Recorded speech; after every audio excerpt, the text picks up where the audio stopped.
Chapter 1. Alone in the Crowd. The city never slept. It pulsed with neon lights, honking cars, and hurried footsteps. People moved like waves, crashing and dissolving into the chaos of the streets. But for Ethan Carter, a 12-year-old boy with tattered clothes and shoes too small for his feet, the city was a maze with no exit. He had been lost in it for as long as he could remember.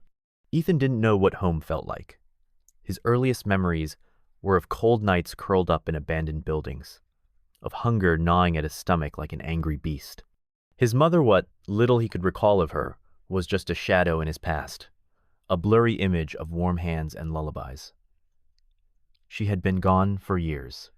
Whether she had left on purpose or had been taken away, he never knew. He had learned how to survive the hard way.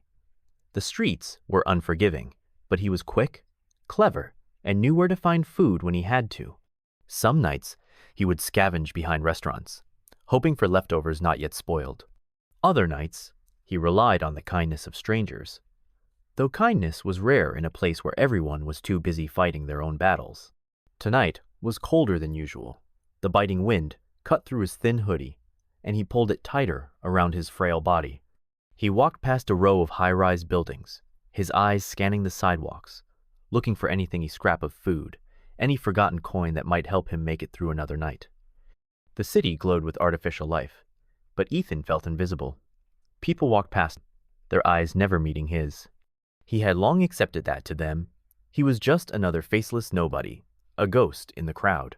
As he turned a corner into a darker alleyway, a sound caught his attention, faint, high-pitched whimper. At first, he thought he had imagined it, but then it came again, weak and desperate. Ethan hesitated. Experience had taught him that alleyways were dangerous. They were home to things worse than hunger gangs, desperate thieves, people who wouldn't think twice about hurting a kid like him. But something about the sound tugged at his chest. Carefully, he stepped deeper into the alley, his breath turning white in the cold air. The whimper grew louder, leading him to a pile of discarded crates near a rusted fence. He crouched down and peered between the wooden slats. There, tangled in a mess of old wires and barbed wire, was a tiny puppy. Its fur was matted with dirt, and its body trembled with fear and exhaustion. One of its paws was caught in the barbed wire, fresh blood staining the cold pavement beneath it. It looked up at him with wide, frightened eyes, but it didn't growl or try to run. It was too weak. Ethan's heart clenched. He knew what it felt like to be trapped, helpless, abandoned. "Hey, buddy," he whispered, reaching out cautiously. The puppy flinched at first, but then let out another soft whimper, as if pleading for help. Ethan bit his lip. If he left it here, it would die. That much was certain. The city didn't care about stray dogs any more than it cared about homeless kids. He didn't have food. He didn't have a home, but he couldn't just walk away.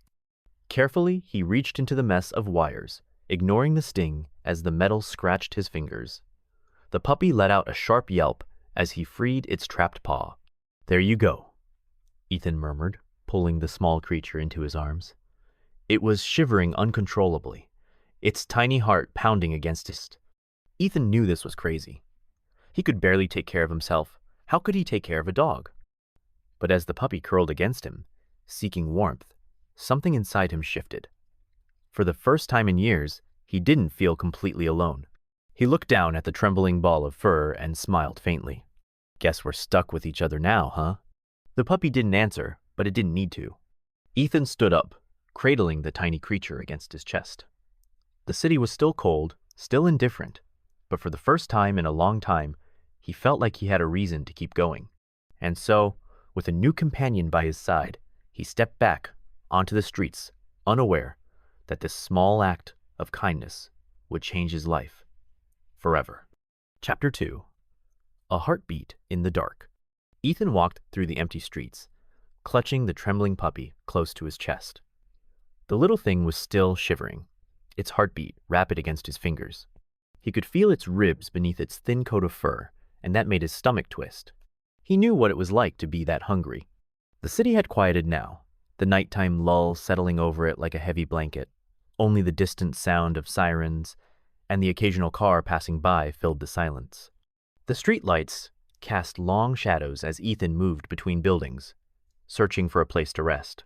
He needed to get off the streets, even just for a few hours. Somewhere, warm somewhere, safe. A few blocks away, he knew of an old abandoned warehouse, a place he had crashed in before. It wasn't much, but at least it had walls to block out the wind. The problem was getting inside. The last time he had been there, the doors had been locked up tight. He looked down at the puppy, whose eyes were barely open now. He needed to hurry. Ethan picked up his pace, his worn-out sneakers barely making a sound against the pavement. As he reached the warehouse, he spotted a loose panel along the side wall he had pried open before. Dropping to his knees, he pulled at the rusted metal until the gap was big enough to squeeze through. With one final glance over his shoulder, making sure no one was watching, he slipped inside. The air inside was thick with dust and smelled of old wood and mildew. It was freezing, but at least the wind wasn't cutting through anymore. Ethan moved quickly, finding an old pile of discarded blankets in the corner. He sat down, pulling the largest one over his shoulders and carefully wrapping the puppy in another. The little dog let out a soft whimper and curled against his chest. "You're safe now," Ethan whispered, stroking its head gently. "I promise." But even as he said the words, doubt crept into his mind. Was he really safe? Could he even keep this promise? He barely survived on his own. How was he supposed to take care of another life? He sighed, leaning his head back against the cold wall.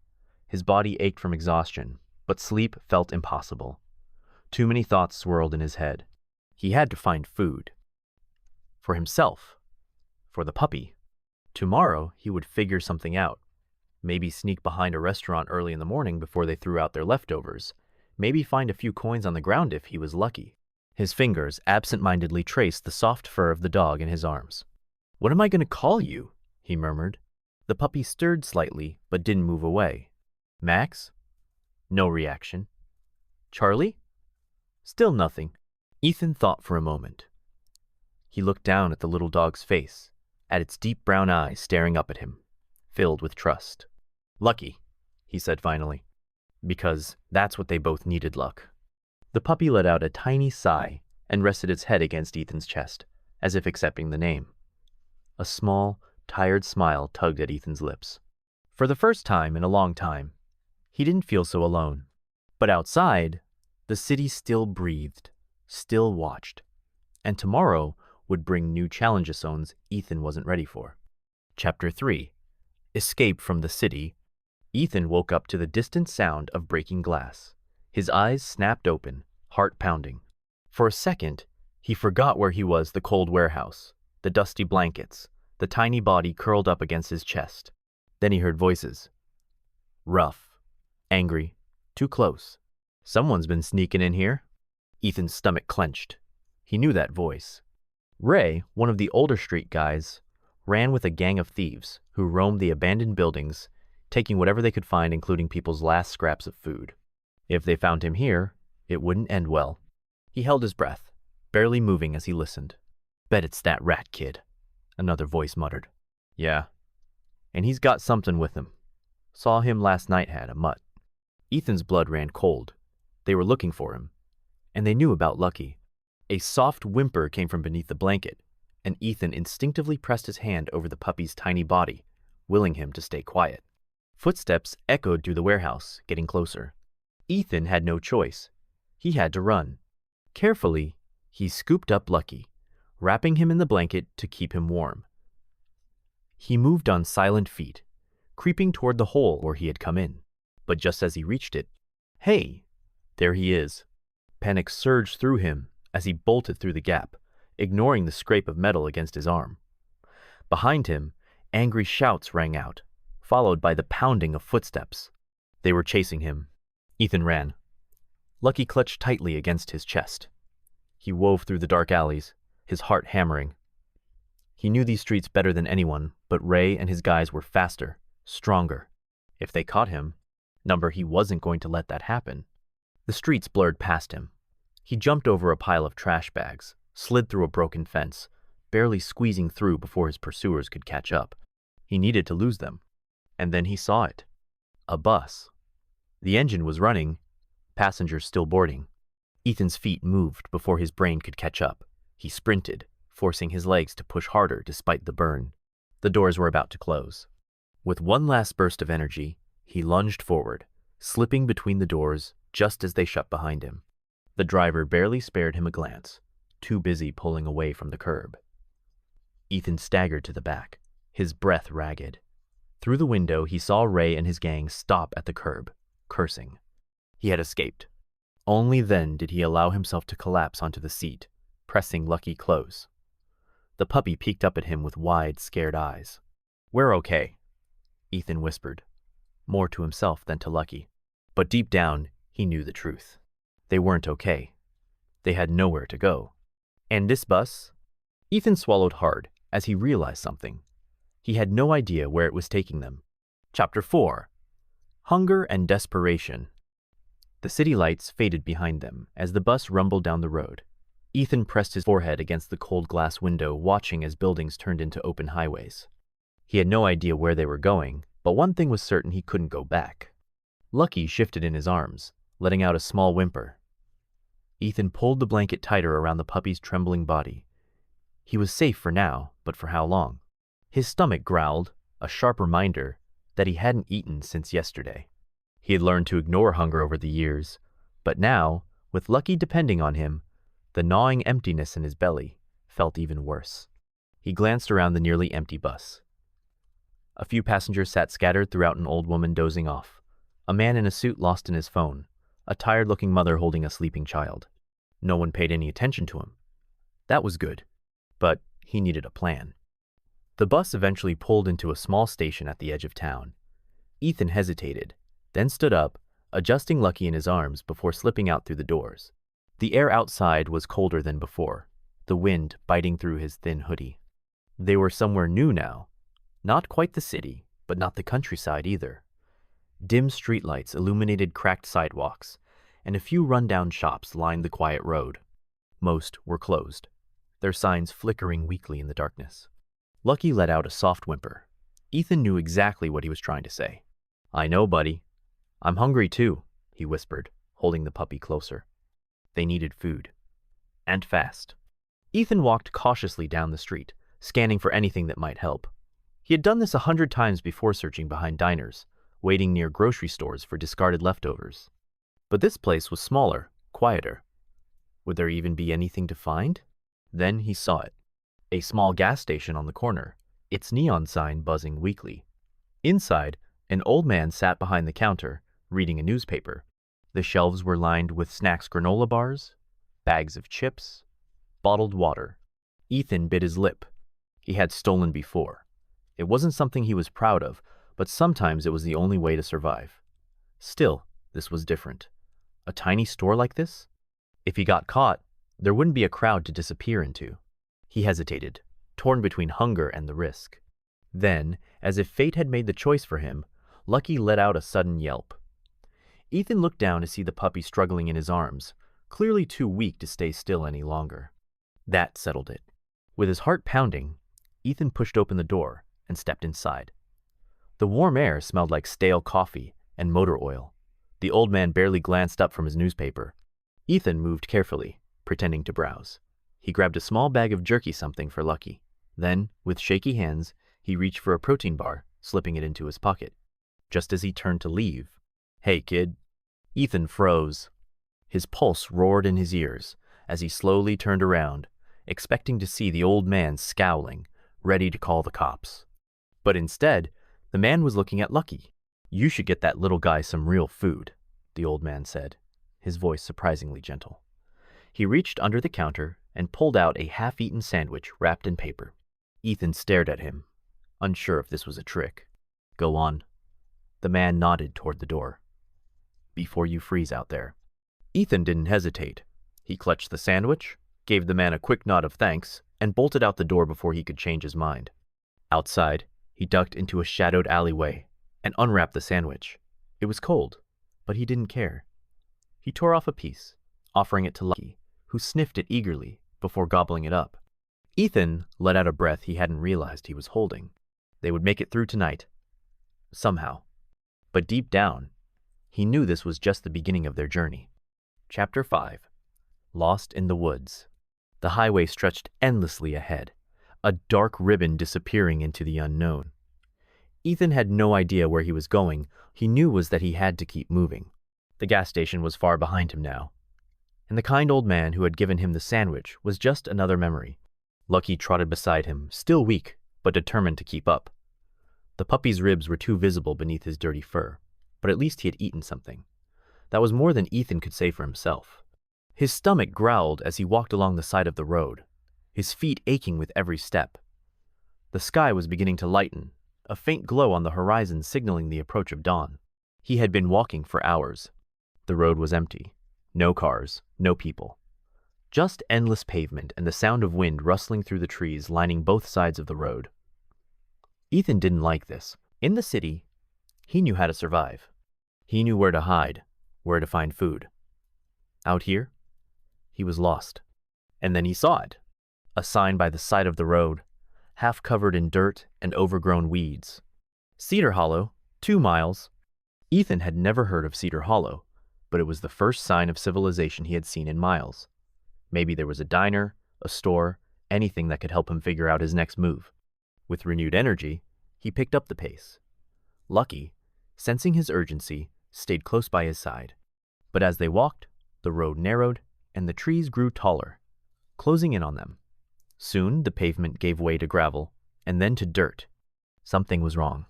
The road was disappearing. Ethan stopped, looking around. The trees were thick now, towering above him, their branches tangled like skeletal fingers. The sky was almost completely hidden by the dense canopy. He turned in a slow circle, his breath coming faster. Where was the town? Where was the road? Lucky let out a small whimper, his ears flattening against his head. Ethan swallowed hard. He had walked straight ahead. He was sure of it, but somehow, he was now surrounded by nothing but forest. Panic bubbled up in his chest. He had never been in a place like this before. No streetlights, no buildings, no alleys to slip into. Just endless trees, stretching in every direction. He took a deep breath. Panicking wouldn't help. Okay, he murmured, more to himself than to Lucky. We just have to retrace our steps. He turned around and started walking back the way he had come. At least, he thought it was the way he had come.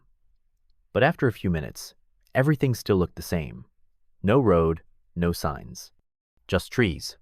Lucky let out a sharp bark, his tiny body tense. Ethan stopped. The forest was silent. Too silent. In the city, there was always noise cars, sirens, voices. But here? Nothing. No birds, no wind, just stillness. A deep unease settled in his gut. He had to keep moving.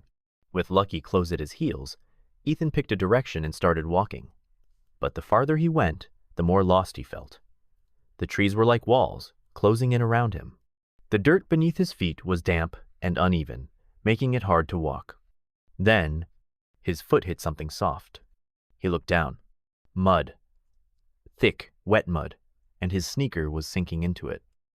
His heart jumped into his throat as he realized, too late. It wasn't just mud, it was a bog. The ground beneath him gave way. He barely had time to react before he was falling. Down, down into the darkness. Cold water rushed up to meet him, swallowing him whole. The world went silent. For a moment, there was nothing but icy blackness. Then pain. His body slammed into something hard. The impact knocked the breath from his lungs. He gasped, coughing, his chest burning as he struggled to stay above water. But there was no water. He wasn't in a bog. He was in a hole. A deep, narrow pit, its walls made of slick, moss-covered stone. Above him, a small circle of light showed the sky, far out of reach. Lucky was barking frantically from above, his tiny face peering over the edge. Ethan tried to stand, but his ankle screamed in protest. He had twisted it when he fell. Pain shot up his leg, sharp and unforgiving. He clenched his teeth, breathing heavily. He was trapped, alone, with no way out. And for the first time in years, Ethan felt something he had almost forgotten. Fear. Asterisk, asterisk. Chapter 6. The depths of despair. Ethan's breath came in shallow gasps as he struggled to sit up, his ankle throbbing with each tiny movement. The pit was deeper than he had realized, at least 15 feet, maybe more. The walls were slick with moss and damp from years of trapped moisture. Above him, Lucky barked frantically, his tiny paws scratching at the edge. "Lucky, stay back!" Ethan called, his voice hoarse. The last thing he needed was for the puppy to fall in after him. Panic clawed at his chest. He was trapped. No food, no water. His ankle was useless. No one was coming to save him. Asterisk, asterisk. His hands trembled as he felt along the pit's walls, hoping to find something that could help him climb. But the stone was too smooth, too wet. There were no handholds, no way to hoist himself up. Lucky let out a sharp whimper, pacing above. Ethan could barely see him, just a small shadow against the dim light filtering through the trees. Tears burned at the back of his eyes, but he forced them down. Crying wouldn't help. He had survived worse. Hadn't he?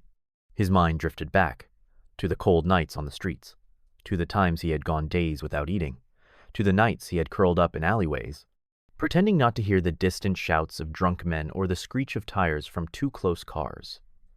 Asterisk, asterisk. He had survived all of that. He would survive this. Taking a slow, deep breath, Ethan assessed his options. His ankle was bad, but not broken. He could still move painfully, but he could move. If he could just find a way to... A sudden noise made him freeze. Rustling. Not from Lucky. Something else. Something big. Ethan's heart pounded as he pressed himself against the cold stone. His fingers dug into the dirt, his breath coming in short, shallow bursts. Then, from above, a pair of glowing eyes appeared. Ethan's stomach clenched. A wolf? A coyote? His mind raced through every possible threat. Lucky let out a low growl, his tiny body positioned defensively above the pit. Ethan squinted up through the dim light. Number. Not an animal. A person. A dark silhouette, standing just beyond the edge of the pit. Watching. Ethan's pulse roared in his ears. "Hey!" he called out, his voice cracking. "Please! I need help!" For a moment, there was silence. The figure didn't move. Then, the person knelt, and a face came into view. A man. Older, maybe in his 60s, with deep lines across his weathered face and piercing blue eyes that seemed to see straight through Ethan. He wore a thick flannel jacket, the kind meant for long nights in the cold. Ethan held his breath. The man studied him for what felt like an eternity. Then, without a word, he disappeared from view. Ethan's stomach dropped. Was he leaving? Panic surged through him.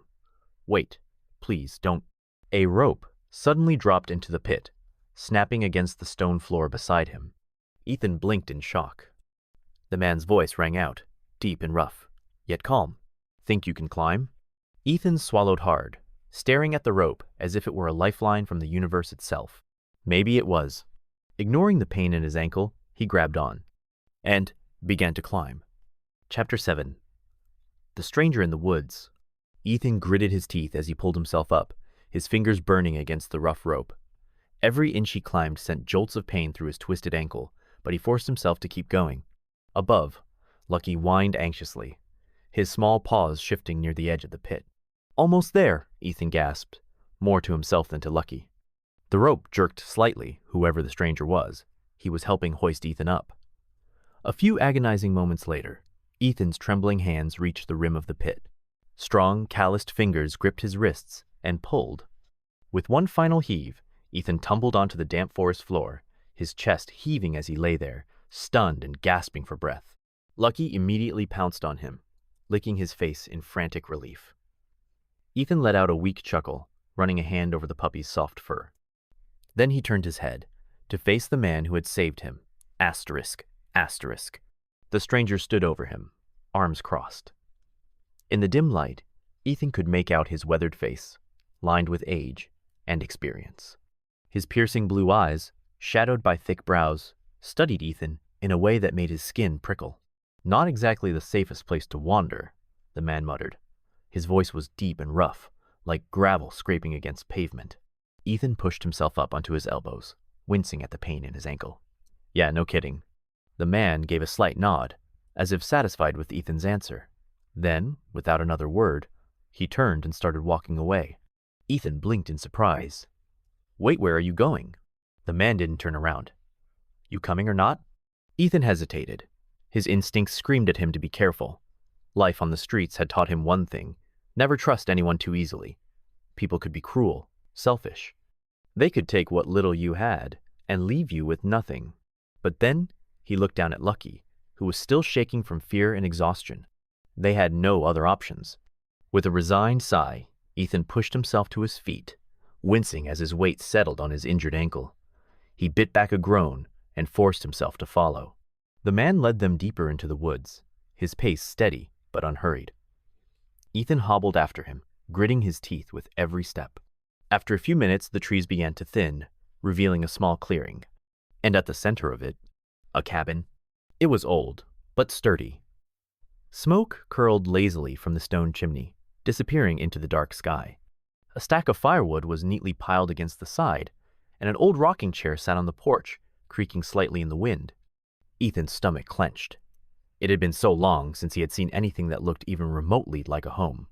The man didn't say a word as he walked up to the door and pushed it open. A warm glow filled from inside, casting flickering shadows across the wooden floor. He turned to Ethan. "Well, you just gonna stand there?" Ethan swallowed. Every instinct told him to be careful, to stay on guard. But then Lucky trotted inside, his tiny tail wagging hesitantly. Ethan took a deep breath and stepped inside after him. Chapter 8. A Warm Refuge. The cabin was small but cozy, filled with the soothing scent of wood smoke and something savory simmering on the stove. A fire crackled in the hearth, casting a warm golden light that danced across the room. The walls were decorated with simple, handmade shelves cluttered with books, jars of herbs, and various tools. A worn rug lay in front of the fireplace, and a small table with 2 chairs stood in the corner. Ethan hesitated on the threshold, his eyes scanning the room for signs of danger. But the warmth and welcoming atmosphere gradually eased his tension.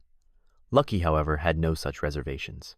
He trotted straight to the carpet, made a few circles, and sighed contentedly on the ground. The man, who had been watching Ethan with a guarded expression, finally spoke. "You can sit by the fire if you like. I'll get you something for that ankle." Ethan nodded, still wary but grateful for the offer. He limped over to the rug and sat down heavily, wincing as he stretched out his injured leg. Lucky immediately scooted closer, resting his head on Ethan's lap. The man rummaged through a cupboard and returned with a small tin and a roll of bandages. He knelt beside Ethan, his movements surprisingly gentle as he examined the swollen ankle. "Looks like a bad sprain," he said, his voice softer now. "I'll wrap it for you." Ethan watched as the man expertly wrapped the bandage around his ankle, his calloused hands surprisingly deft. "Thank you," Ethan said, his voice barely above a whisper. The man nodded, his expression unreadable. "Name's Henry," he said, glancing up at Ethan. "And you are?" "Ethan," he replied, feeling a little more at ease. "And this is Lucky." Henry gave Lucky a brief pat on the head before standing up. "Well, Ethan and Lucky, you're welcome to stay here for the night. I'll fix you something to eat." Ethan's stomach growled at the mention of food, and he felt a flush of embarrassment. Henry chuckled, a deep, rumbling sound that seemed to fill the room. "Don't worry. I've got plenty. Been a while since I had guests." As Henry busied himself in the kitchen, Ethan took the opportunity to look around the cabin. It was clear that Henry lived alone, but the place was neat and well kept. There was a sense of peace here, a quiet comfort that Ethan hadn't felt in a long time. Chapter 9. A New Beginning. Over the next few days, Ethan and Lucky settled into a routine at the cabin. Henry was a man of few words, but his actions spoke volumes. He was kind and generous, always making sure Ethan and Lucky were fed and comfortable. He taught Ethan how to chop wood, tend to the garden, and even how to fish in the nearby stream. Ethan found himself opening up to Henry, sharing stories of his life on the streets, the struggles he had faced, and the dreams he still held onto. Henry listened patiently, offering the occasional word of advice or encouragement. One evening, as they sat on the porch watching the sunset, Henry turned to Ethan and said, "You know, you and Lucky are welcome to stay here as long as you like." Ethan was taken aback. "Really?" he asked, his voice tinged with disbelief. Henry nodded. "I could use the help around here, and it's nice to have some company. Besides, I think Lucky's taken a liking to the place." Ethan looked down at Lucky, who was curled up at his feet, snoring softly.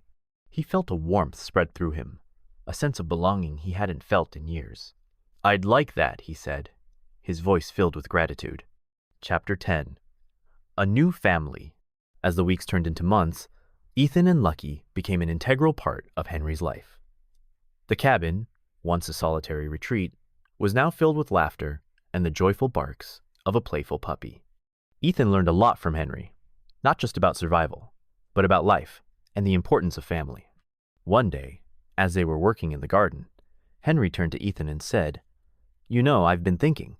If you're okay with it, I'd like to adopt you." Ethan's heart skipped a beat. He looked at Henry, seeing the sincerity in his eyes, and felt a lump form in his throat. "I'd like that," he said, his voice choked with emotion. Henry smiled, a rare, wide grin that lit up his face. "Good. Then it's settled. You and Lucky are stuck with me." Ethan laughed, feeling a lightness in his heart that he hadn't felt in years. He looked down at Lucky, who was wagging his tail and looking up at them with bright, happy eyes. Together they had found a home, a family, and a new beginning. And for the first time in a long time, Ethan felt truly happy.